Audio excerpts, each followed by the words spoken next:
الحمد لله رب العالمين والصلاة والسلام على أشرف الأنبياء والمرسلين وعلى آله وأصحابه أجمعين ومن تبعهم بإحسان إلى يوم الدين أما بعد أعوذ بالله من الشيطان الرجيم بسم الله الرحمن الرحيم إنا أنزلناه في ليلة القدر وما أدراك ما ليلة القدر ليلة القدر خير من ألف شهر تنزل الملائكة والروح فيها بإذن ربهم من كل أمر سلام هي حتى مطلع الفجر. ہر قسم کی حمد و ثنا اللہ رب العالمین کے لیے ہے جس نے مجھے آپ کو سارے انس اور جنات کو اپنی عبادت کے لیے پیدا کیا،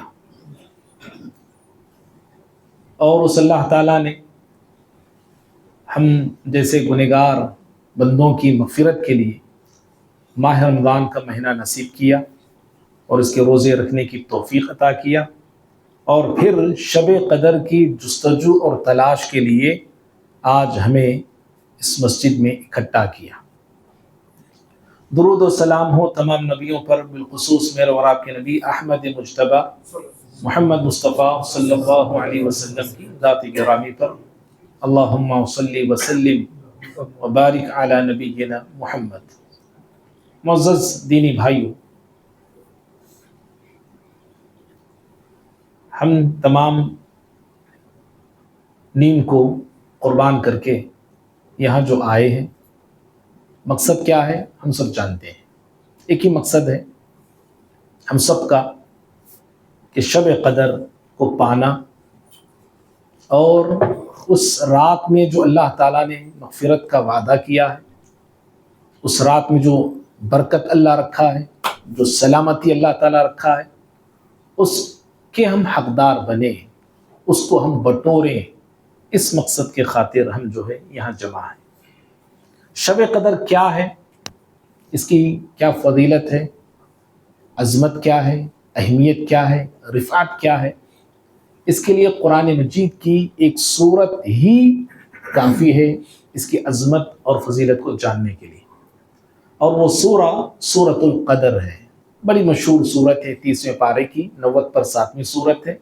چھوٹی سی سورت ہے، 5 آیتوں پر مشتمل ہے، اور یہ سورت میں سمجھتا ہوں لگ بھگ ہر بھائی کو یاد ہوگی۔ اللہ تعالیٰ نے اس رات کی عظمت کو اس سورت میں بیان کیا ہے۔ یہ رات اس قدر عظمت والی کیوں ہے، عزت والی کیوں ہے، اور فضیلت والی کیوں ہے؟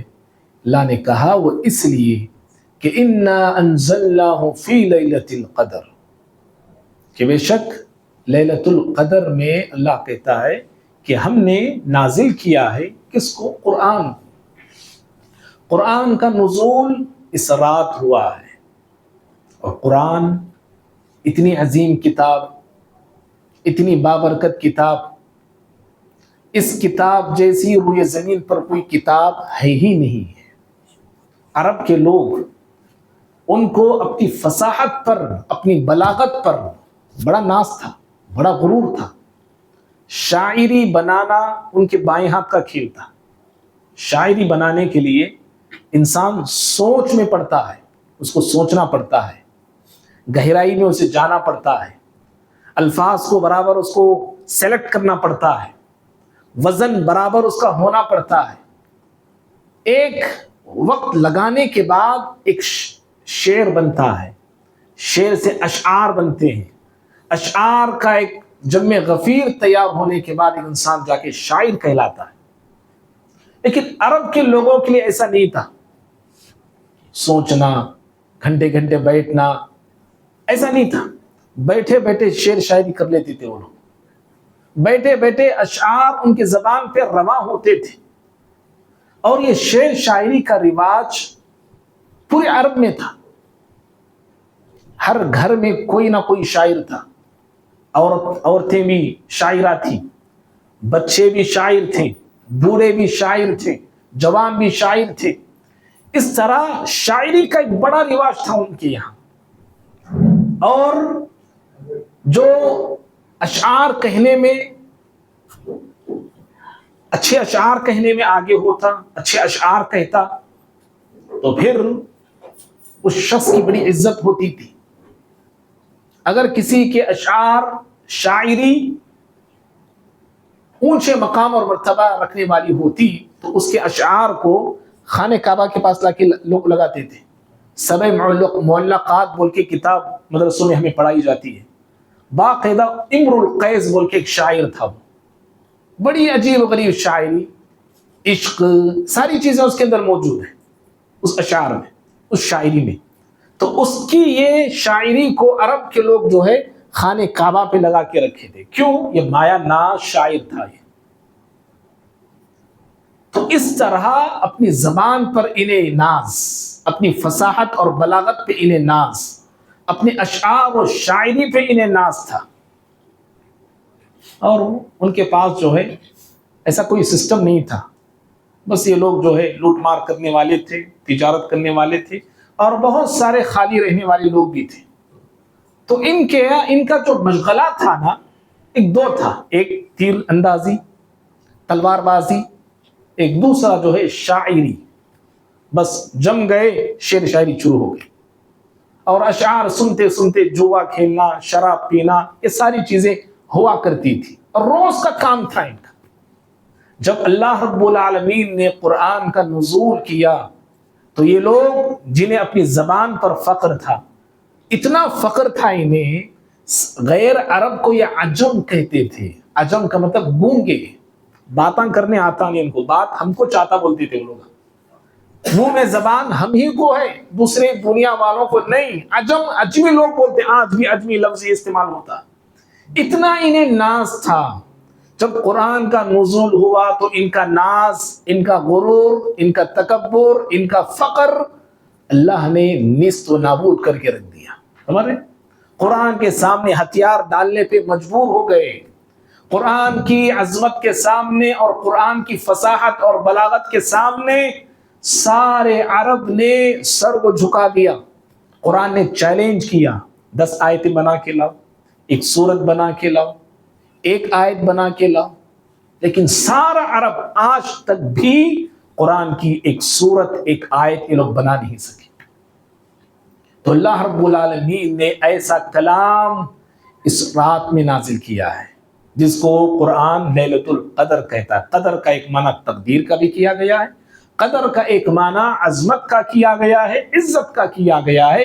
یہ رات بڑی عظمتوں والی ہے، عزتوں والی ہے، رفعتوں والی ہے، شان اور شوکت والی رات ہے۔ اس رات کی ایک خصوصیت تو یہ کہ قرآن کا نزول ہوا ہے۔ کہاں، کیسے نازل ہوا؟ بعض مفسرین کہتے ہیں کہ آسمان دنیا سے زمین پہ اس کا نزول شب قدر میں ہوا۔ بعض کہتے ہیں کہ نہیں، لوح محفوظ سے آسمان دنیا پہ، پہلے آسمان پہ اللہ تعالیٰ نے پورے قرآن کو پہلے آسمان پہ نازل کیا، پھر پہلے آسمان سے پیارے نبی صلی اللہ علیہ وسلم کے قلب اطہر پر، آپ کے دل مبارک پر اللہ تعالیٰ نے وقتاً فوقتاً، دھیرے دھیرے، آہستہ آہستہ، چند چند آیتیں، تھوڑی تھوڑی آیتیں اللہ تعالیٰ نازل کرتا رہا، اور اس طرح لگ بھگ 23 سال کی مدت میں یہ قرآن مجید مکمل ہوا ہے۔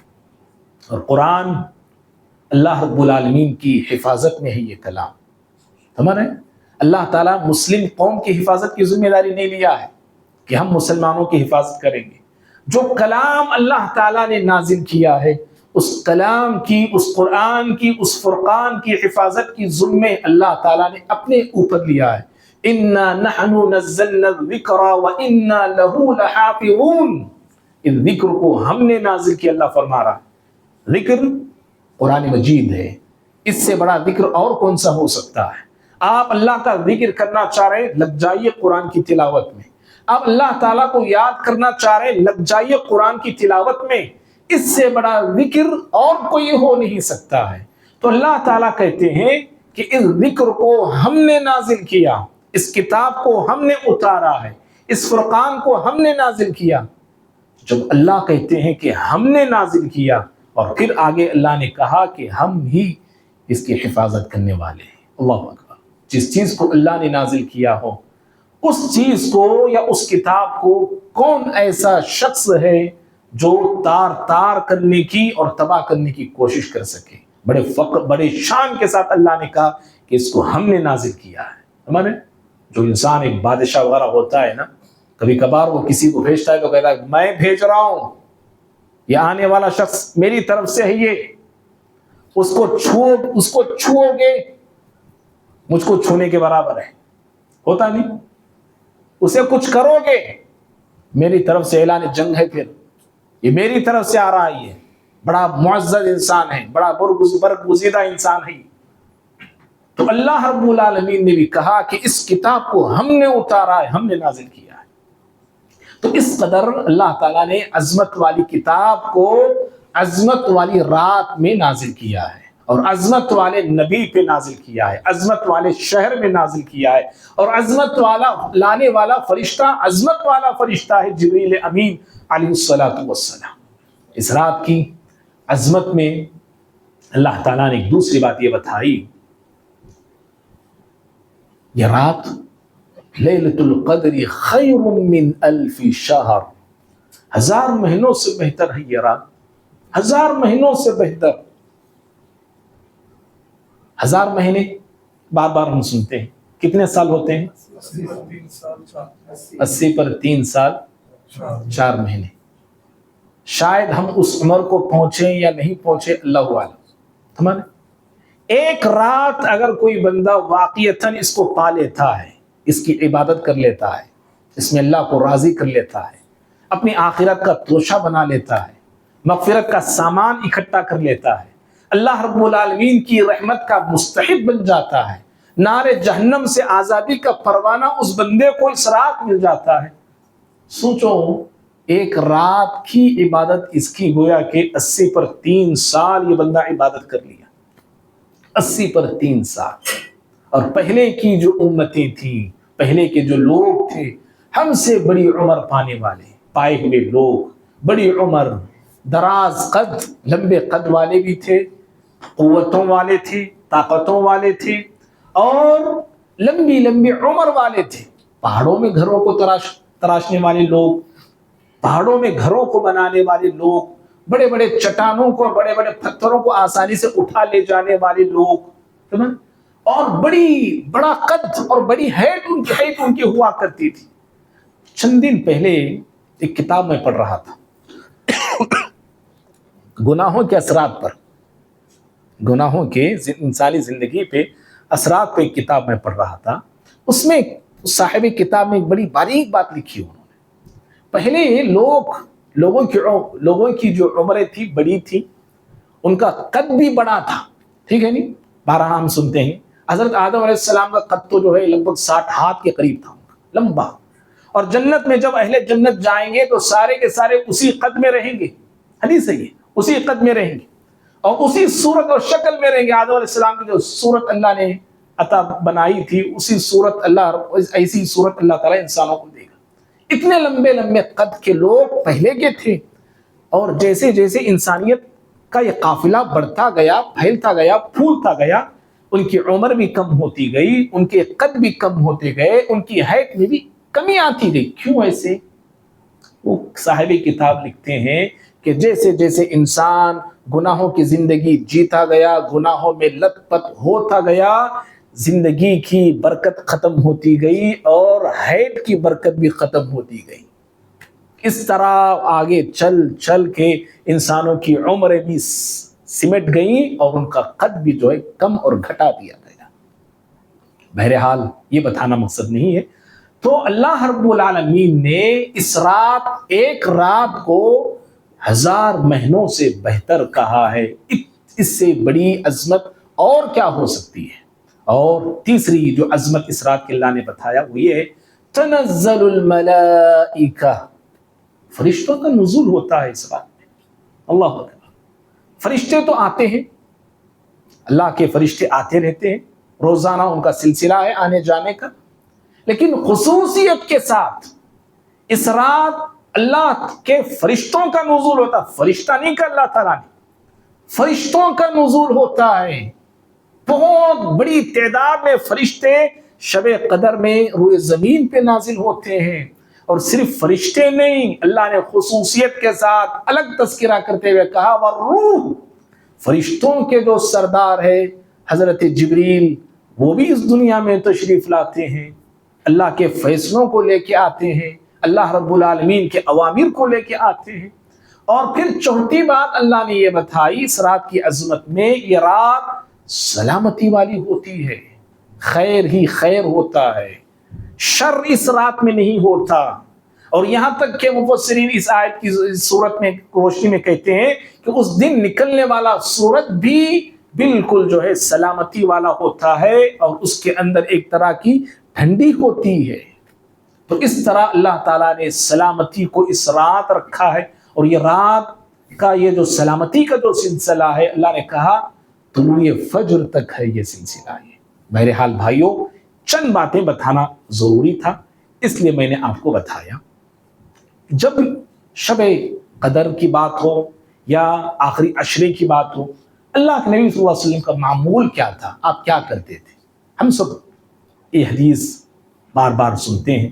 پیارے نبی صلی اللہ علیہ وسلم کا معمول جب عشر اواخر میں آپ داخل ہوتے تو یہ تھا کہ شد مئزرہ، آپ اپنے آپ کو تیار کر لیتے تھے، تیار ہو جاتے تھے، کمر کس لیتے تھے آپ، اور جہاں آپ اپنے آپ کو تیار کر لیتے اللہ کی عبادت کے لیے، اللہ تعالیٰ سے تعلق بنانے کے لیے، وہیں پر وَأَيْقَظَ أَهْلَهُ، اپنے گھر والوں کو بھی آپ اس کی ترغیب دیتے تھے، گھر والوں کو بھی آپ بیدار رکھتے تھے، گھر والوں کو بھی آپ جگاتے تھے۔ دیکھیں یہ سلسلہ یہ ضروری ہے کہ صرف میں جاگوں، میں عبادت کروں، گھر والی کو سلا کے آتے ہیں ہم لوگ، میں سو جاؤ جی، میں صبح میں چاہتا ہوں۔ کیوں سو جاؤ جی؟ کیوں؟ اس کو نہیں ہے جنت، حساب کتاب اس کا نہیں ہے؟ کیا یہ کہہ کے ہم آ سکتے ہیں کہ آخرت میں اللہ پوچھے تو مجھے لا کے کھڑا کر دو؟ بلکہ نہیں نا، کوئی ایسا شخص نہیں کہہ سکتا ہے۔ ہم آتے ہیں تو کہہ کے آتے ہیں کہ بچوں کو سلا، تمہیں بھی سو جاؤ، بچوں کو سلاؤ، ٹھیک ہے، چھوٹے بچے الگ بات ہے، بیوی کو بھی سو جاؤ کہنا۔ پیارے نبی کا اسوہ دیکھو، پیارے نبی صلی اللہ علیہ وسلم کا طریقہ دیکھو کہ آپ جہاں اپنے آپ کو تیار کر لیتے تھے اللہ کی عبادت کے لیے، وہیں پہ گھر والیوں کو بھی آپ تیار رکھا کرتے تھے۔ اور قرآن کا اور پیارے نبی صلی اللہ علیہ وسلم کی سنت کا، آپ کی حدیث سے ہمیں یہی معلوم ہوتا ہے، یہی سیکھنے کو ملتا ہے۔ ایک اہم بات آپ صلی اللہ علیہ وسلم کے اس عمل سے یہ معلوم ہوتا ہے کہ اللہ کی عبادت کے لیے بندے کو تیار رہنا چاہیے، تیار ہونا چاہیے۔ ہمارے ہم ایسے ہی آ جاتے ہیں، آ کے بیٹھ گئے، کچھ کام آئے تو ان کے چلے جاتے ہیں، سارے کام ختم کر کے آنے کی کوشش کرنا، یاد رکھیے اس کو بولتے ہیں تیاری۔ پوری پلان آپ کے پاس ہونا چاہیے، گھر میں کیا ضرورت ہے ساری چیزیں آپ کو دیکھ کے ختم کر کے آنا ہے، کیا کام وغیرہ باہر کے سارے نمٹا کے آنا ہے۔ سارے کاموں کا بوجھ لے کے ہم آتے رہتے ہیں، فون کے انتظار میں رہتے ہیں، فون آیا فر بول کے نکل گئے۔ عبادت ہے یہ بھائی؟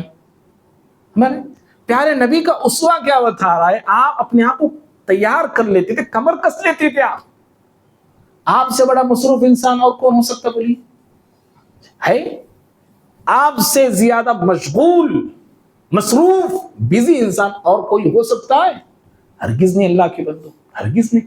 قرآن نے گواہی دیا سورہ مزمل میں، اِنَّ لَكَ فِي النَّهَارِ سَبْحًا طَوِيلًا، پیارے نبی بہت مصروف رہنے والے، مشغول رہنے والے، بہت بزی، آپ کے پاس ہمارے اتنا ٹائم بھی نہیں آپ کے پاس، لیکن اس کے باوجود ساری مصروفیت کو آپ بالائے طاق رکھتے تھے، ساری مصروفیتوں کو آپ ختم کرتے تھے اور اللہ کی عبادت کے لیے اپنے آپ کو تیار کر لیتے تھے۔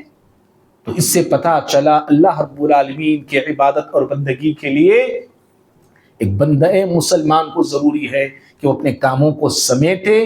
فرصت کیا ہے، مشغولیت کیا ہے؟ آپ بولیں گے مولوی صاحب آپ فری رہتے، بولنا آسان ہے، نہیں میرے بھائی، اسی لیے تو بول رہا ہوں نا، ہم سے زیادہ کام والے آپ ہیں، آپ کے جو کام ہیں وہ سمیٹ لیں، وہ ختم کر لیں، اور ختم کر کے آپ آتے ہیں تو پھر آپ کو عبادت میں بھی من بھی لگے گا، دل بھی لگے گا، خیال بھی لگے گا، اور پھر آپ جو ہے بہت ہی سکون اور اطمینان کے ساتھ اپنا وقت اللہ کے گھر میں لگا پائیں گے اور دے پائیں گے۔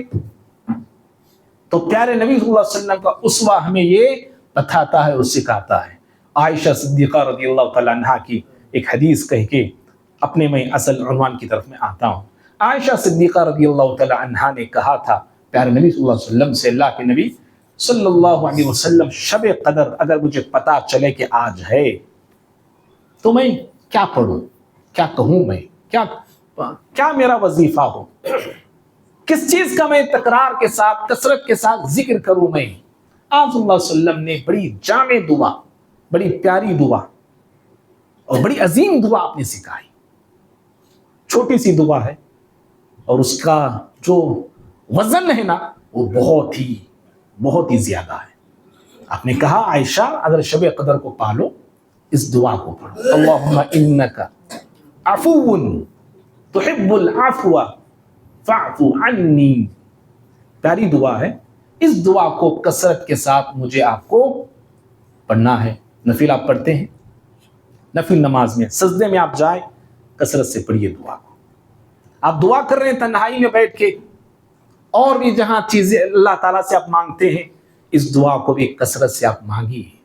مغفرت سے بڑی دولت کوئی نہیں, مغفرت سے بڑا سرمایہ کوئی نہیں ہے, سمجھ رہے نا.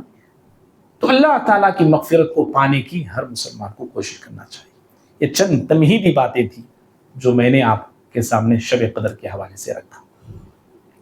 میں انشاءاللہ جس صحابی کے حوالے سے آپ کے سامنے بتانے جا رہا ہوں وہ بڑے عظیم صحابی ہیں.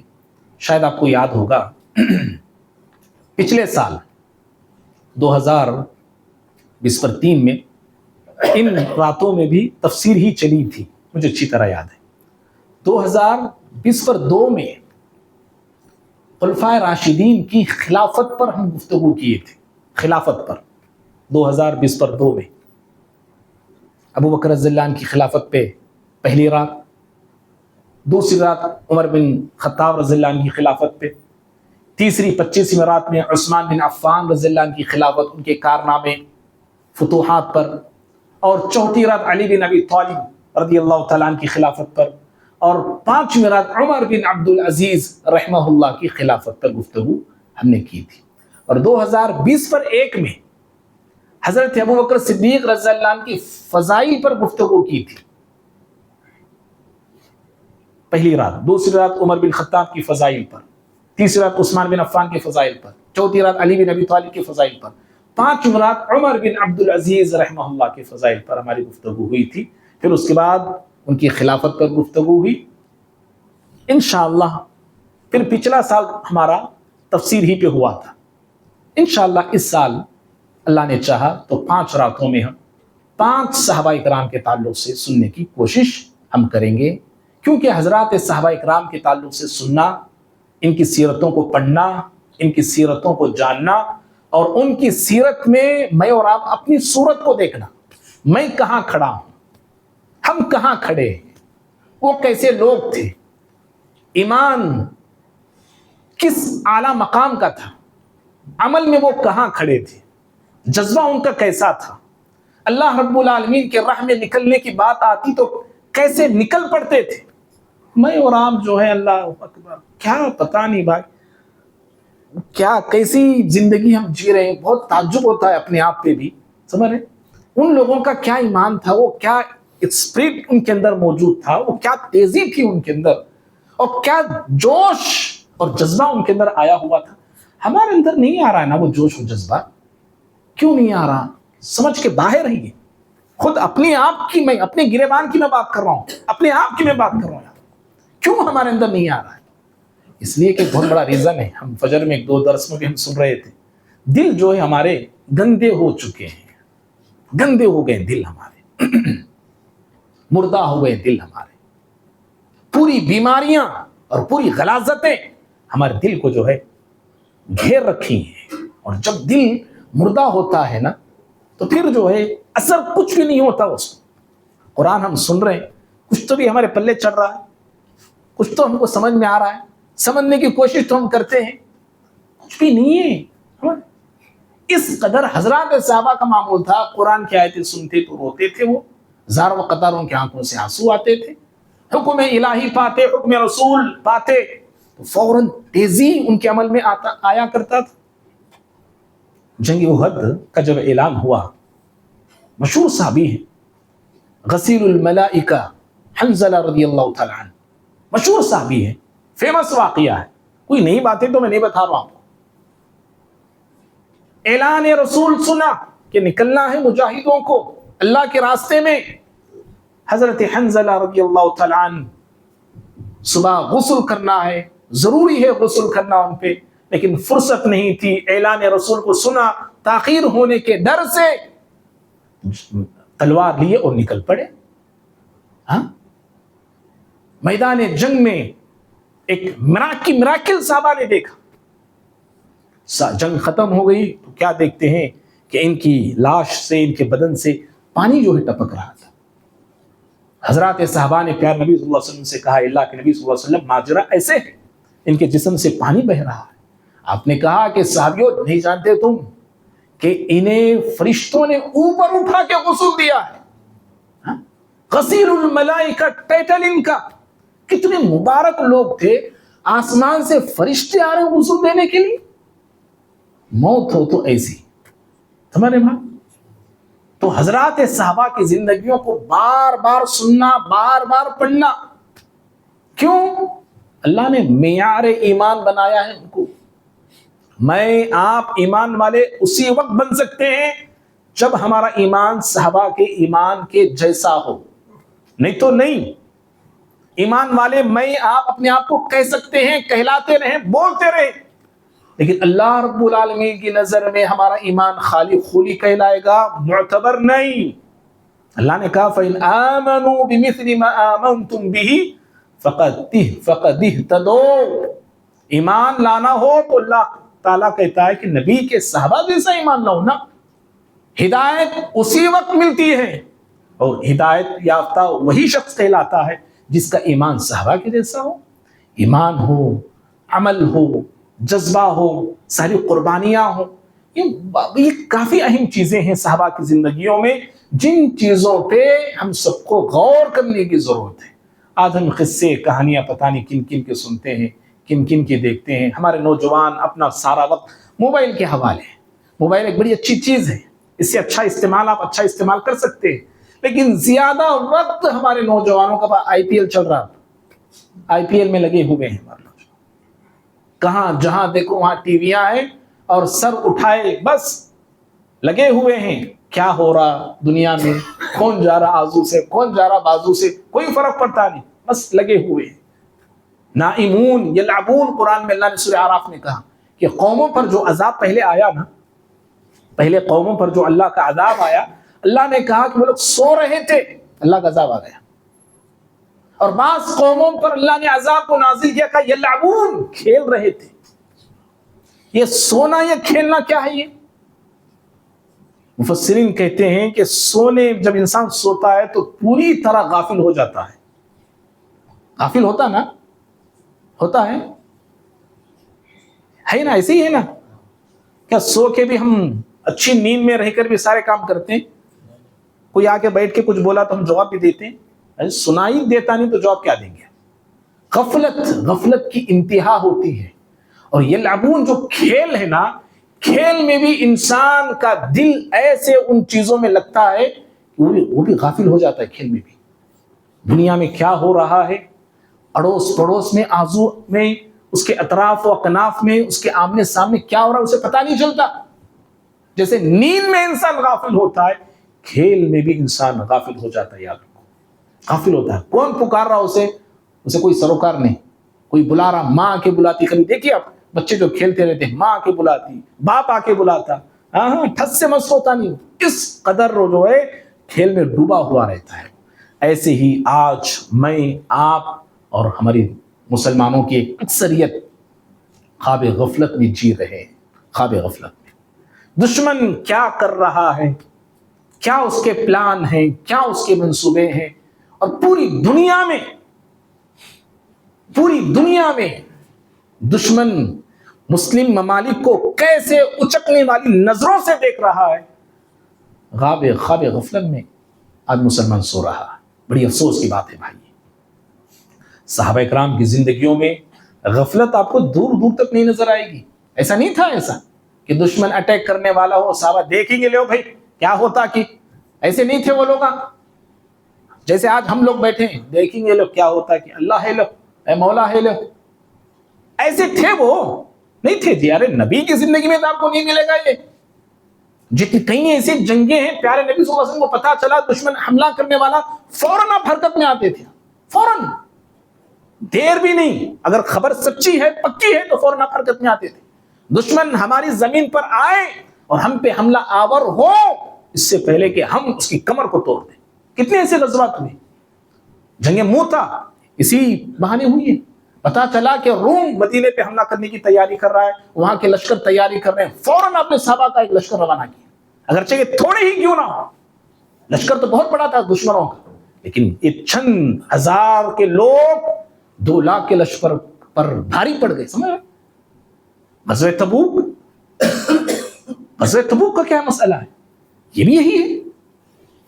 دشمن تیاری کر رہا تھا مدینے پہ حملہ کرنے کی، آپ کو خبریں آنے لگی، لیکن ایک خبر آپ کو سچی معلوم ہو گئی تو فوراً آپ صلی اللہ علیہ وسلم نے پورے مدینے میں اعلان کر دیا.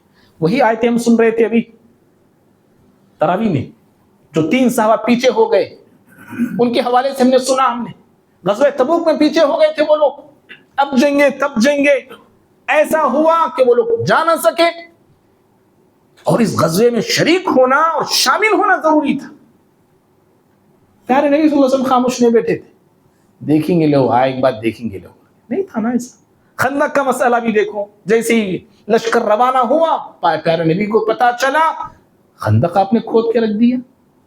تو ایسے کتنے ایسے واقعات ہیں. لیکن کیا بات ہے کہ ہم تو چھوڑیے بھائی، ہم تو کمزور ہیں، نہتے ہیں. جن کے پاس سب کچھ ہے نا، وہ لوگ بھی کچھ نہیں کر رہے ہیں. یہ بڑی افسوس کی بات ہے. اتنے ہمارے ممالک ہیں، کیوں حرکت میں نہیں آتے ہیں؟ یہ سوچنے والی بات ہے. ہمارے بھائی، تو اس طرح غفلت میں آج امت ڈوبی ہوئی ہے، غفلت میں امت جی رہی ہے. غفلت سے جب تک نہیں نکلتے تب تک اس امت کا بھلا نہیں ہو سکتا ہے.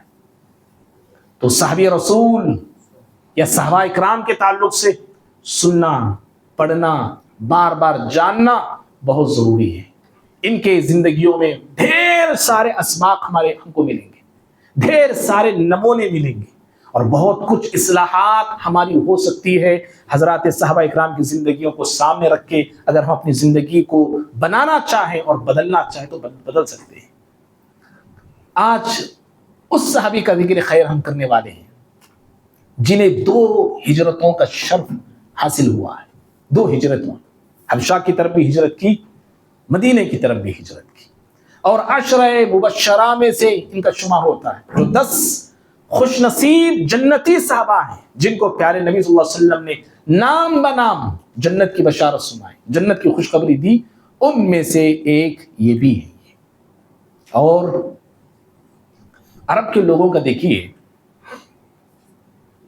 ہر کام کرنا ان کے لیے بہت آسان تھا. عرب کے لوگوں کے لیے ہر کام کرنا آسان تھا، لیکن ایک کام بہت مشکل تھا ان کے لیے، باپ دادا کا طریقہ اور دین کو چھوڑنا. یہ بہت مشکل تھا ان کے لیے، بہت ٹف تھا.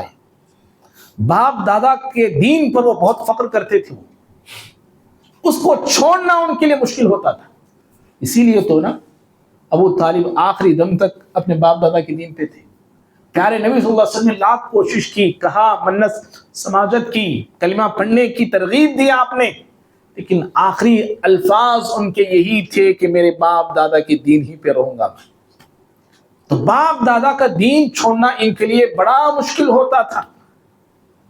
خوش نصیب جو صحابہ تھے جنہوں نے باپ دادا کے دین کو خیر آباد کیا، چھوڑ دیا، ان خوش نصیبوں میں سے یہ بھی ایک صحابی ہے جن کے تعلق سے آج میں بتانے جا رہا ہوں. پیارے نبی صلی اللہ علیہ وسلم نے ٹائٹل ان کو دیا، امین هذه الامہ، اس امت کا امین یہ ہے میرا یہ صحابی. آ گیا سمجھ میں نام؟ جی، پیارے نبی نے ٹائٹل دیا، اس امت کا امین ہے یہ میرا صحابی. کون ہے؟ جی، ابن مسعود، جزاک اللہ. پانی ہے کیا؟ حمزہ رضی اللہ، جزاک اللہ. اور جی، زبیر بن عوام، جزاک اللہ. اور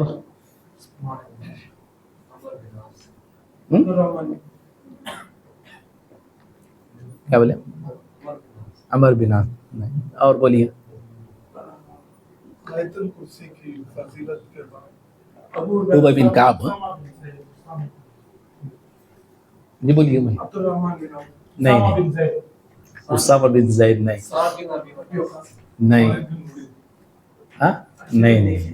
انشاءاللہ خالد بن ولید پر بھی گفتگو ہماری ہوگی انشاءاللہ. جی اور بولیے. اس لیے پوچھ رہا ہوں نیند نہیں آنا بول کے. مجھے تو آتی نہیں, میں بول رہا ہوں نہیں, سننے والوں کو آ جاتی اس لیے. جی عبداللہ بھائی کیا بول رہے تھے؟ وہ الحمد سکینت وہ رہتی جو ہمیشہ الحمد للہ, وہ بہت کم نصیب والوں کو ملتی. وہ ابو عبیدہ بن جراح رضی اللہ تعالی عنہ, ان کے تعلق سے میں بتانے جا رہا ہوں. کتنی دیر ہو گیا؟ حضرت ابو عبیدہ بن جراح رضی اللہ تعالی عنہ باپ دادا کے دین کو چھوڑنے والوں میں سے ایک یہ بھی ہیں. پیارے نبی صلی اللہ علیہ وسلم کا اور ابو عبیدہ بن جراح رضی اللہ تعالی عنہ کا سلسلہ, جو خاندانی جو سلسلہ ہے, نسب نامہ ہے, یہ آگے چل کے ایک ہی شخص پہ ملتا ہے. تو اس طرح آپ بھی پیارے نبی بھی قریشی ہیں, ابو عبیدہ بن جراح رضی اللہ تعالی عنہ بھی قریشی ہیں. دونوں کا سلسلہ. ایک فہر بن مالک بول کے ایک سلسلے میں ایک نام آتا, فہر بول کے. انہی کو قریش, انہی کا نام قریش تھا. بڑے طاقتور انسان تھے, بڑے ہیکل جسم والے, بڑی مضبوط جسم والے انسان تھے. ان کو قریش کہا گیا. ان کا اصلی نام فہر ہے. فہر کے دو بیٹے تھے, ایک غالب, ایک غالب. ہاں جی, غالب کے نسل سے پیارے نبی صلی اللہ علیہ وسلم آئے. غالب کی نسل سے پیارے نبی صلی اللہ علیہ وسلم مبعوث ہوئے. آپ کا سلسلہ نسب دیکھیے جو غالب تک اس طرح ہے: محمد بن عبداللہ بن عبد المطلب بن ہاشم بن عبد مناف بن قصی بن کلاب بن مرہ بن کعب بن لوئی بن غالب بن فہر. سمجھ میں آیا سمجھ میں بھائی؟ جی بیٹے بیٹے بیٹے. میں وہ غالب تک بتانے کے لیے آپ کو یہ سلسلہ میں سنایا آپ کو. غالب تک, غالب سے پہلے لوئی ہے, لوئی سے پہلے کعب ہے, کعب سے پہلے مرہ ہے, مرہ سے پہلے کلاب ہے, پھر قصی ہے, پھر عبد مناف ہے, پھر ہاشم, عبد المطلب, عبداللہ, پیارے نبی صلی اللہ علیہ وسلم. ٹھیک. تو فہر بن مالک ان کا پورا نام, قریش بن مالک. تو ان کے ایک بیٹے غالب تھے. غالب کی نسل سے پیارے نبی صلی اللہ علیہ وسلم مبعوث ہوئے. ٹھیک ہے. اور غالب کے, معاف کریں, فہر کے دوسرے بیٹے تھے حارث. ایک غالب تھے, دوسرے حارث تھے. حارث کے نسل سے ابو عبیدہ بن جراح رضی اللہ تعالیٰ عنہ پیدا ہوئے. ان کا سلسلہ دیکھیے کیسے جڑتا ہے. ابو عبیدہ عامر بن عبداللہ بن جراح بن ہلال بن اوہیب بن ربا بن حارث بن فہر. تو اس طرح فہر کے دو اولاد, ایک غالب تھے اور ایک حارث تھے. حارث کی نسل سے پیارے نبی صلی اللہ علیہ وسلم آئے. جی ہاں, حارث کی نسل سے ابو عبیدہ آئے اور غالب کی نسل سے پیارے نبی صلی اللہ علیہ وسلم پیدا ہوئے. اور ان کی جو والدہ تھیں ابو عبیدہ بن جراح رضی اللہ تعالیٰ عنہ کی, ان کا نام تھا امیمہ. اور ان کا سلسلہ بھی, خاندانی سلسلہ بھی حارث ہی سے جا کے ملتا ہے. تو گویا کہ باپ اور ماں کا سلسلہ ابو عبیدہ بن جراح رضی اللہ عنہ کا حارث سے ہی جا کے ملتا ہے. ان کا اصلی نام کیا ہے؟ کوئی بتا سکتا بھائی؟ یہ نام آ رہے تو اچھا رہتا تھا, مجھے یاد نہیں آیا, مجھے لے کے آتا ہوں. ان کا اصلی نام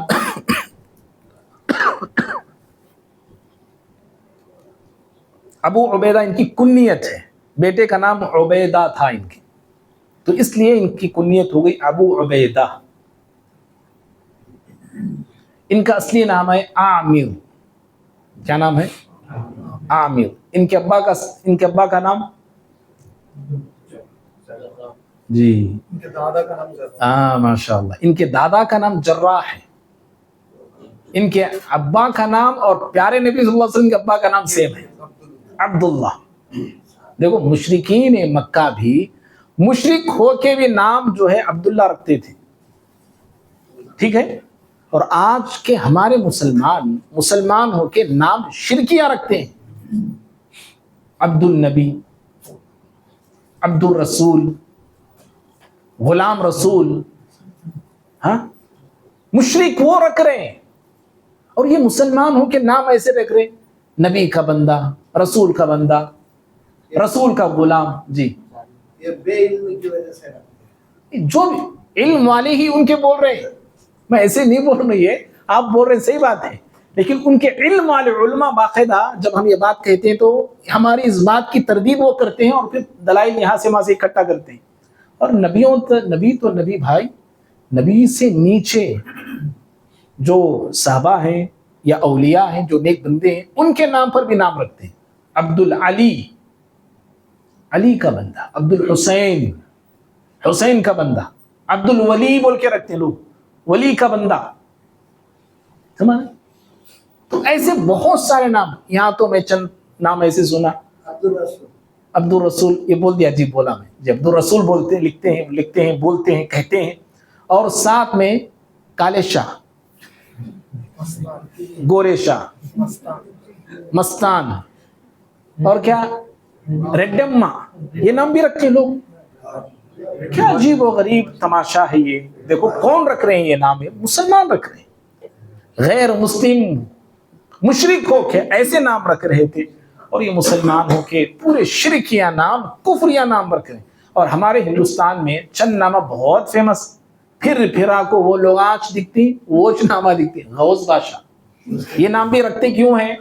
اصل عبد القادر جیلانی کا ایک ٹائٹل ہے، ہمارے لوگوں نے دیا غوث بول کے، وہ محبت میں لوگ رکھتے ہیں۔ پھر دستگیر ایک نام ہے، انہی کا ٹائٹل ہے یہ بھی، دستگیر بولتا تھامنے والا، پکڑ لینے والا، مصیبتوں میں آ کے پکڑ لیتی کہتے ہیں، وہ نام رکھتے ہیں۔ کسی کا نام ہے تو برا مت سمجھے، محبوب بول کے بھی رکھتے ہیں، نام تو پیارا ہے، محبوب کا معنی پیارا ہے، غلط نہیں ہے، لیکن جو رکھنے والوں کی نیت ہے نا، وہ بھی جو ہے وہی محبوب سبحانی ان کا ایک ٹائٹل ہے۔ تو اس طرح لوگ پہلے کے علم نہیں تھا، رکھ لیے، وہ الگ بات ہے، اللہ تعالیٰ، اللہ نے چاہا تو اگر وہ معاف مانگ لے تو اللہ معاف کرنے والا۔ تو نام بھی اچھے رکھنا چاہیے۔ پیارے نبی صلی اللہ علیہ وسلم کے پاس ایسے لوگ بھی آئے جن کے نام صحیح نہیں تھے، جیسے ابو بکر رضی اللہ عنہ کا نام صحیح نہیں تھا، آپ نے بدلایا، عبداللہ آپ نے رکھا، تو ایسے بہت سارے صحابہ ہیں۔ تو ان کا اصلی نام عامر ہے، والد کا نام عبداللہ ہے، اور دادا کا نام جراح ہے، اور فیمس تھے یہ جراح، تو اس لیے اپنے دادا کے نام سے ہی یہ بھی جو ہے مشہور ہو گئے اور فیمس ہو گئے۔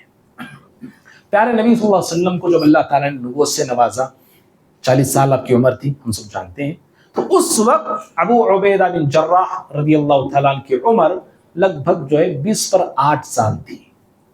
پیارے نبی صلی اللہ علیہ وسلم سے 12 یا 13 سال چھوٹے تھے عمر میں یہ، اور سابقون الاولون میں ان کا شمار ہوتا ہے۔ پہلے جن خوش نصیبوں نے اور جن شخصیتوں نے اسلام قبول کیا ہے، ان میں سے ایک حضرت ابو عبیدہ بن جراح رضی اللہ تعالیٰ عنہ بھی ہے، اور حضرت ابو بکر صدیق رضی اللہ تعالیٰ عنہ کی محنتوں سے، کوششوں سے حضرت ابو عبیدہ بن جراح رضی اللہ تعالیٰ عنہ حلقہ بگوش اسلام ہوتے ہیں، مسلمان ہوتے ہیں، اسلام قبول کرتے ہیں۔ اور ان کی والدہ امیمہ جو تھی وہ بھی مسلمان ہوتی ہے، لیکن باپ اسلام کی دولت سے محروم رہے۔ حضرت ابو عبیدہ بن جراح رضی اللہ تعالیٰ عنہ مسلمان ہونے کے بعد ان پر ان کے گھر والوں کی طرف سے، خاندان والوں کی طرف سے بڑی زیادتیاں ہونے لگی۔ مکے میں تو یہ عام تھا، مسلمانوں پہ ظلم ہوتے تھے، مسلمانوں کو ستایا جاتا تھا، پریشان کیا جاتا تھا۔ جو مسلمان کمزور تھے، ضعیف تھے اور مکے میں ان کی حیثیت کم تھی، ایسے مسلمانوں کو مارا گیا، پیٹا گیا، اور ظلم اور بربریت کا شکار انہیں کیا گیا، اور بے انتہا ان پر ظلم کی چکیاں پیسی گئی۔ لیکن کیا مجال، ہمارے بھائی، کیا مجال، کس کی کیا ہمت کہ حضرت ابو عبیدہ بن جراح رضی اللہ عنہ کو کوئی جسمانی اذیت دے سکے؟ جی نہیں دی گئی ان کو اذیتیں، زبانی اذیتیں دی جاتی تھی، زبانی طور پہ انہیں ٹارچر کیا جاتا تھا، لوگ آ کے ان کے گھر والوں کو، ان کے باپ کو لوگ تنگ کرتے تھے، اور باپ آ کے اپنے بیٹے پہ گرم ہوتے تھے، لیکن کسی دشمن کی مجال نہیں کہ ابو عبیدہ بن جراح رضی اللہ تعالیٰ عنہ کو جسمانی طور پہ ٹارچر دے، تکلیف دے، آپ کو مارے، آپ کو لہو لہان کرے، کسی دشمن کی مجال نہیں۔ کیوں؟ نہیں، قریش کے تو تھے، لیکن آپ رضی اللہ تعالیٰ عنہ بڑے ماہر تلوار باز تھے، ایسی تلوار چلاتے تھے، بولتے ان کے سامنے اچھے اچھے لوگ کھڑنے کے لیے تھر تھراتے دیکھتے، ایسی تلوار چلانے والے، اور یہ لوگ کو بھاری انسان بھی نہیں، ان کی زندگی پڑھ لے تو پتا چلتا ہے دبلے پتلے انسان تھے، لمبا قد تھا، دبلے انسان تھے، پتلی سی داڑھی تھی، چہرہ ایک دم چوڑا ان کا تھا، لیکن تلوار چلانے میں ان کا ثانی کوئی نہیں تھا، ان کے جیسا کوئی نہیں تھا۔ تو جیسے حضرت حمزہ رضی اللہ تعالیٰ عنہ، حضرت عمر بن خطاب رضی اللہ تعالیٰ عنہ جب اسلام میں آئے تو کوئی دشمن ان کو اذیت نہیں دیا جسمانی طور پہ، حضرت حمزہ کو کوئی نہیں ستایا، حضرت عمر بن خطاب کے سامنے کوئی آنے کی ہمت ہی نہیں کر پاتا تھا۔ تو ایسے ہی با ہمت لوگوں میں سے ابو عبیدہ بن جراح ہے، ٹارچر کیا گیا لیکن جسمانی طور پہ انہیں ٹارچر نہیں کیا گیا۔ تو جب ظلم زیادہ ہو گیا تو پیارے نبی صلی اللہ علیہ وسلم کا نبوت کا 5واں سال چل رہا تھا، ابھی نبی بنا کے آپ 5ویں سال میں داخل ہوئے تھے۔ آپ صلی اللہ علیہ وسلم نے چند لوگوں کو حبشہ کی طرف ہجرت کا حکم دیا، تو لگ بھگ 11 مرد 4 عورتیں حبشہ کی طرف ہجرت کرتی ہیں، اور اس قافلے کے امیر عثمان بن عفان رضی اللہ تعالیٰ عنہ تھے۔ پیارے نبی صلی اللہ علیہ وسلم کی صاحب زادیہ، آپ کی بیٹی رقیہ رضی اللہ تعالیٰ عنہ بھی ساتھ تھی۔ دوسرے سال جب پھر ظلم حد سے بڑھ گیا تو پھر لگ بھگ 80 پر 3 مردوں نے ہجرت کی، اور 20 عورتیں ان میں تھی۔ دیکھو اللہ اکبر، ہجرت کوئی معمولی بات نہیں بھائی، سمجھ رہے ہیں؟ اگر آپ سے کوئی آ کے مال پوچھے تو آپ دے دیتے ہیں، آپ دے سکتے ہیں، آپ کوئی زمین پوچھا، ٹھیک ہے میں زمین دے سکتے ہیں، آپ جان بھی پوچھا، انسان جان بھی خوشی خوشی دے سکتا ہے، لیکن بیوی بچوں کو چھوڑ کے جانا، گھر بار کو چھوڑ کے جانا معمولی بات نہیں ہے، سمجھ رہے بھائی؟ جگر ہونا، صرف جگر بھی نہیں، ایمانی جگر ہونا، جگر بتا بولیں گے میرے پاس بھی ہے بول کے، یہ جگر کی بات نہیں بول رہا ہوں میں، ایمانی جگر چاہیے جو میرے پاس نہیں ہے، ہمارے پاس نہیں ہے، ایمانی جگر، ایمانی دل، اور ایمانی حرارت، اور ایمانی طاقت اور قوت چاہیے ہجرت کرنے کے لیے۔ اسی لیے قرآن کتنی ایسی آیتیں ہیں قرآن مجید میں، ہجرت کرنے والوں کے فضائل کو قرآن بیان کرتا چلا گیا، پڑھتے جائیے، اب سورہ انفال پڑھیے، سورہ توبہ پڑھیے، سورہ بقرہ میں ہے، سورہ آل عمران میں ہے، ہجرت کرنے والوں کی فضیلتیں اللہ تعالیٰ بیان کرتا ہے۔ تو ہجرت کوئی معمولی عمل نہیں ہے، بہت بڑا عمل ہے، بڑی قربانیاں چاہتا ہے، اور اس ایک عمل میں کئی قربانیاں موجود ہیں۔ صحابہ اکرام نے ہجرت کو بھی خوشی خوشی اپنے گلے لگا لیا، سب کچھ چھوڑا، اولادوں کو چھوڑا، بیوی کو چھوڑا، گھر بار کو چھوڑا، تجارت چھوڑی، اپنی زمین چھوڑی، ملک چھوڑا، نکل گئے وہ لوگ۔ دوسری جو ہجرت ہوئی نا حبشہ کی طرف، ان 80 پر 3 مردوں میں ایک ابو عبیدہ بن جراح رضی اللہ تعالیٰ عنہ بھی تھے۔ آپ وہاں ہجرت کرتے ہیں، جب پیارے نبی صلی اللہ علیہ وسلم مدینہ ہجرت کر کے آپ آ رہے تھے تو ابو عبیدہ بن جراح رضی اللہ عنہ دوسری ہجرت مدینے کی طرف کرتے ہیں۔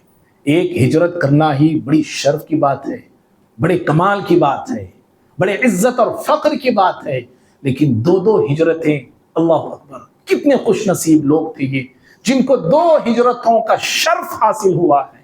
تو ابو عبیدہ بن جراح رضی اللہ عنہ کو 2 ہجرتوں کا شرف حاصل ہوا ہے۔